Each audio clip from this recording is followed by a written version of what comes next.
Assalamualaikum and welcome back to Hot FM. Today we're listening to Legal Lands, a segment where we dive into real cases and discuss them from multiple perspectives. Today we are discussing the case of Kerpa Singh versus Bariam Singh, a legal battle with significant implications for the legal, financial and also Islamic perspective on that settlement.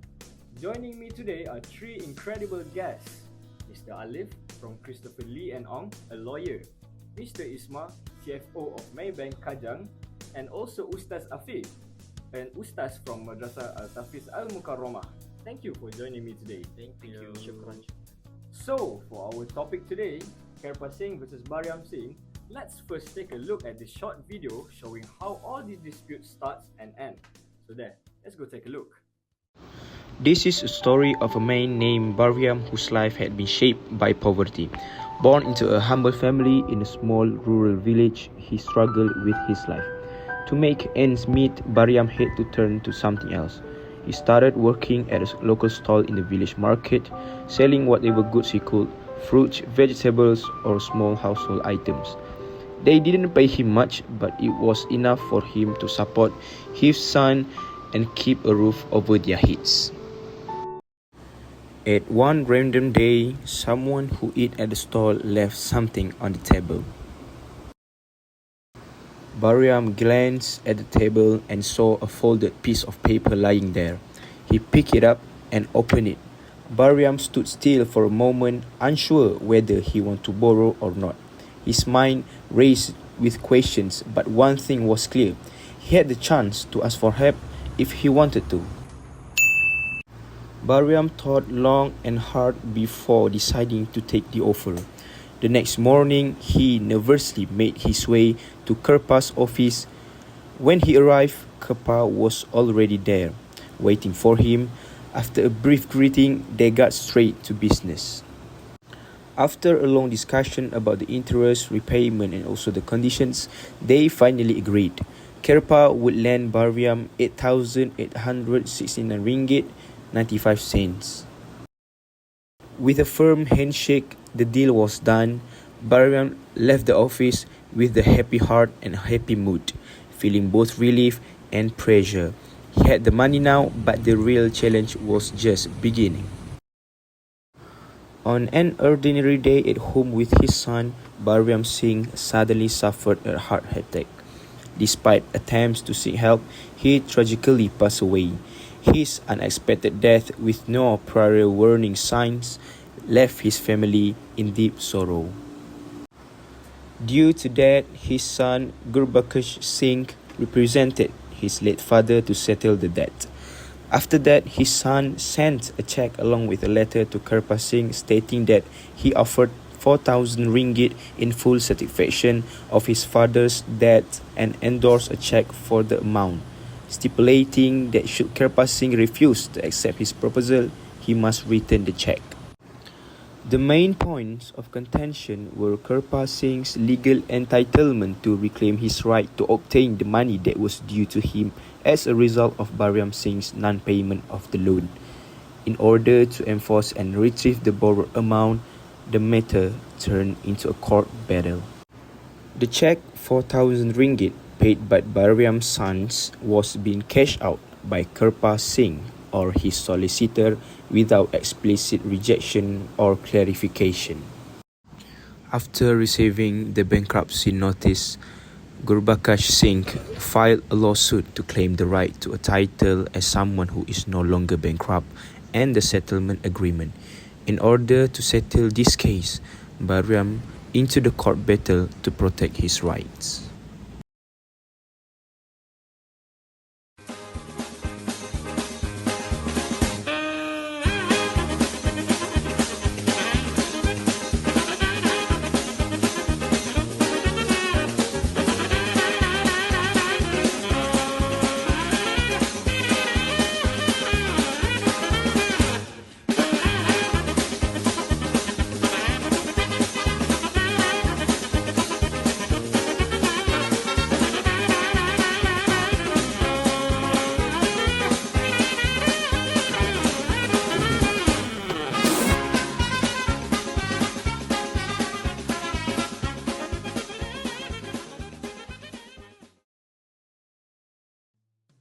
Alright, that was a good watch, wasn't it? Lots of information to dissect. So, Mr. Alif, from a legal perspective, how does this case stands out and are there any historical parallels? Thank you, Atif. So this case is very fascinating to discuss because it centers on the enforcement in the settlement agreement. A heuristical comparison that we take, such as the penal case in England, occurred in 1602, which is this case ruled out about the partial payment cannot fully satisfy the full debt, but unless the case a few criteria include such as a gift was added. Oh, However, Kerpa Singh and Bariam Singh case is more modern because it followed the Parliament Act. Unlike the harshing ruling in the penal case, the judgment in the Kerpa Singh and Bariam Singh is more focused on the fairness and also the behavior. So to validate, the court state that the settlement agreement is based on the mutual understanding and also the action of the debtor. So by this consistency of the judgment, it can ensure the fairness and also can reduce the unpredictability in the judgment. right. Interesting. So it's about balancing legal principle and fairness. So, Mr. Isma, how would you see this case from a banking and finance perspective? Okay, thank you, Mr. Atif. So based on the previous video, I can conclude that this case highlights the importance of formal agreements with settlement of debt, which is a cornerstone in a banking and finance sector. Banks often face situations similar to Kerpa Singh versus Bariam Singh, where recovering debt through legal battles can be costly and damaging to their reputation. For example, in a bank, we sometimes waive a portion of debt for a customer in order to avoid this cost to occur. So it can provide the debtor agrees to clear the remainder promptly. Such settlements are formalized to avoid misunderstandings, just like the court just now recognized the agreement in this case. Moreover, this case underscores the importance of clear terms in resolving disputes. Lengthy legal battles, like previous case, can burden both parties. Banks can learn from this case that by ensuring the settlements agreements are watertight, fostering trust while saving time and resources.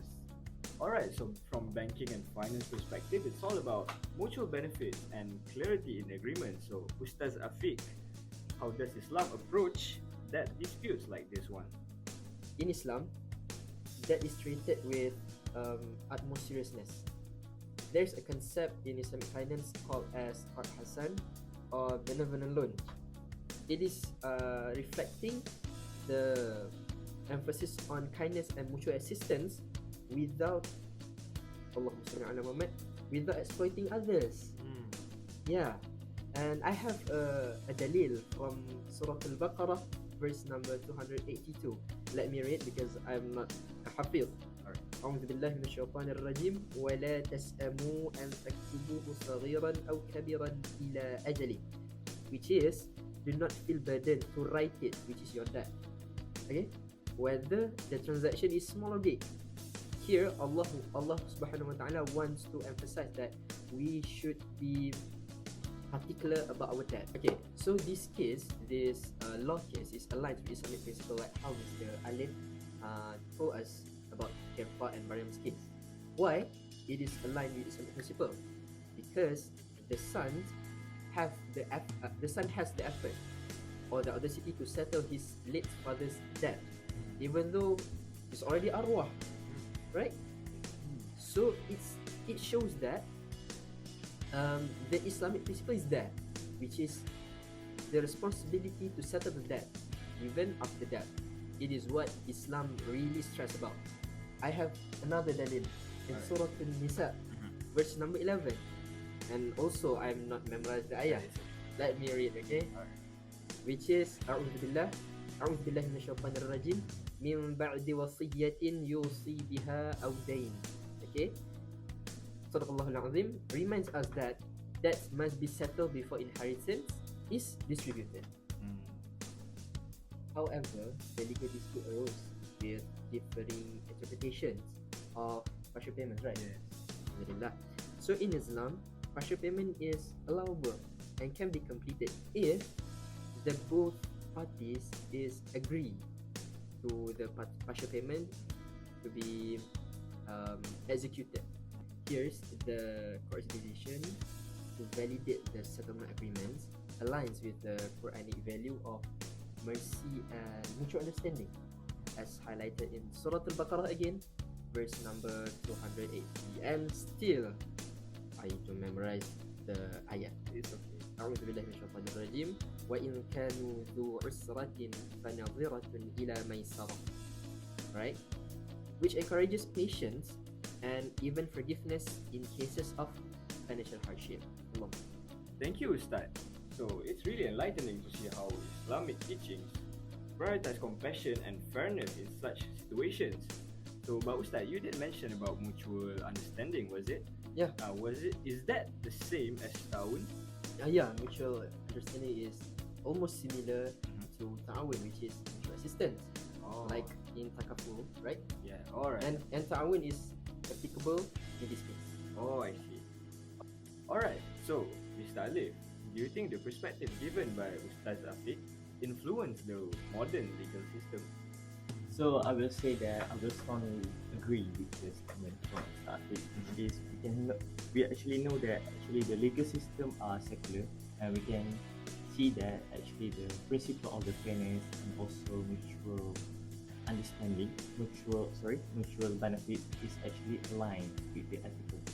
Oh, So by that we can see actually in this case, which is Kerpa Singh versus Bariam Singh, is actually give some implications to the current world, which is we can see that more agreements are be more respectful, and we can say that it's actually ensuring the justice for both sides. so we're done with the major discussion. Let's hear about your key lessons from your own point of view. So anyone care to start? Allow me first, Ustad. Tafadhal.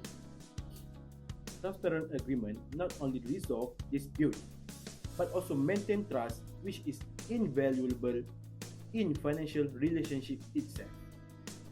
I also agree with my Afi, Mr. Isma here, and I would like to add another point from Islamic perspective, which is as a Muslim we should approach that with integrity and compassion. Why? You know why?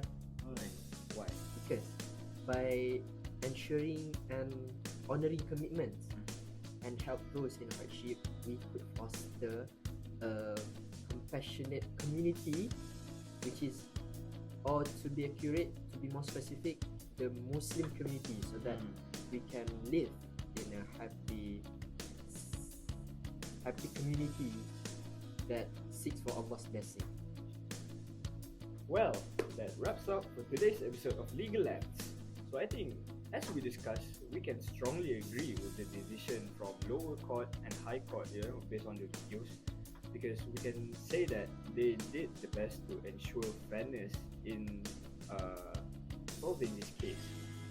It is also important to note that Kerpa Singh did have a choice to not accept the terms and conditions given by Bariam, but by asking or instructing his lawyer to cash out the check, we can definitely say that he implicitly accepted those terms and conditions.